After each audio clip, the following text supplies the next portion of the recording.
Hi, I'm Michael Reeder with Hygeia Counseling in Baltimore, Maryland, and I'm talking today about why people don't want to be in therapy. As a therapist, I unfortunately get to hear from other people's former clients why they're no longer there. And presumably some of my former clients are telling their new therapists this too, but I try to avoid that. And I've collected what tends to bother people and what needs to be avoided. So I'm going to play talking head on this video for a little while. Frankly, something I don't want to be in therapy, but kind of got to go with the medium and do it. And I'm referring to notes to jog my memory. One of the things I often hear is about clinics as cold and uncaring places. So you walk into the very medical-looking clinic, the cinder block walls, if they've decorated, if the oh so Spartan and clean and office tower in the sky look, not homey at all. Another thing I often hear about is medications being shoved to people without proper discussion of pros and cons. Do you need them, and what else could you do? I hear a lot about therapists who just smile and nod, and people get very tired of this. Now, this is supposed to show empathy, but this gets really annoying if you don't do anything else. So I try to problem solve with my clients. Most of the solutions coming from the client, but I'm asking them questions. And I try to be human. And I try to, work through issues from a number of angles and have some goals and some, if you want it, some homework, and so that there's some movement. Um, Listening skills is very important, but just this, bad idea.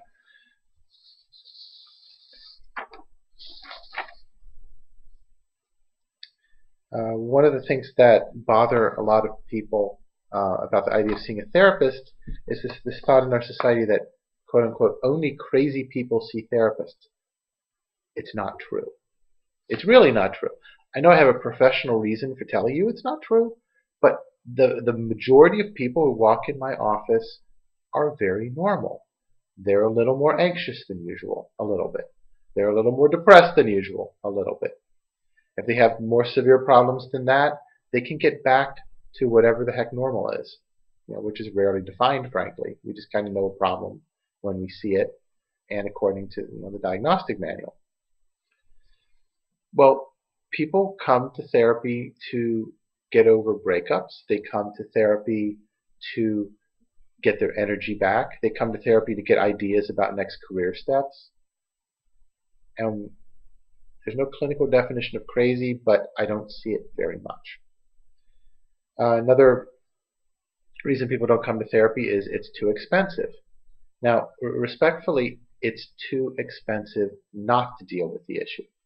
So let's say that you're depressed, energy's really low, you can barely get out of bed in the morning.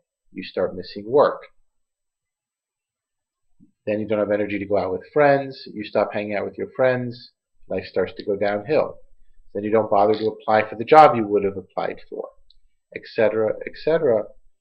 You're missing opportunities, you're missing out on money. It's potentially quite devastating. So the problems need to be dealt with.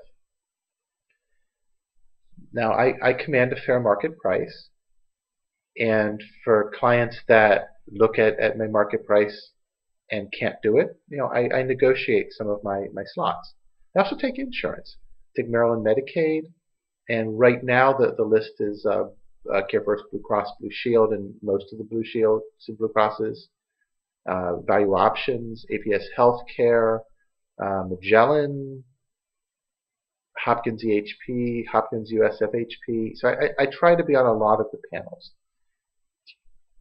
And so within reason, I'll work with you. But sometimes you've got to pay to fix the problem. What I hear even more often is, I've been to too many doctors, I've been to too many therapists. Now, I guess since I'm hearing it, they're willing to actually try again. So often it's an expression of lack of hope. It's like, what will you really be any different? And it's true there's some bad apples out there. There's some horror stories, and there's also some people that you just don't fit with. Therapy is as much a relationship as anything else, and one person's good therapist is another person's bad one, and switch. So you got to try until you find somebody who matches the needs.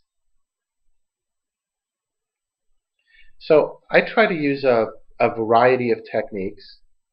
I listen, I respect, I hear what you're saying, I set goals jointly with you, and I'm probably nodding while I'm doing that because I want you to know that I'm listening. But that, we do more than that.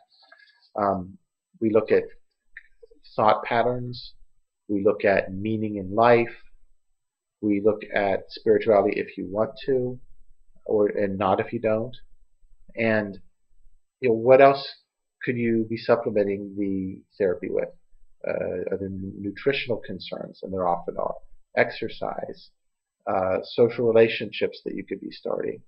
So, I try to avoid most of the traps on here. I keep a reasonably attractive office. I decorate it. I show some personality. I have nice couches. I have artwork. It's not a sterile doctor's office. I like to think a homey place. And my current office is in an old Victorian house, and it has some character, which I think that atmosphere is important to a nurturing, healing environment. So I hope I've covered some of the major reasons that people don't like going to therapy. I hope I've covered some reasons why you might want to try it again if you've tried it before and been burned. And I'd like to hear from you. What else is an obstacle to therapy? What questions would you have?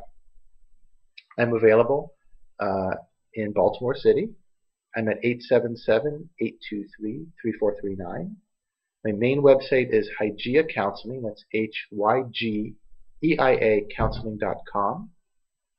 And you can call that phone number or go to calendar.hygeiacounseling.com and book a free 10-minute phone consult so we can talk a little bit and see if I'm right for you. And if nothing else, you've got some tips on what to look for in therapy if you have encountered these situations there that are bad. So hope this has been helpful. Thank you very much.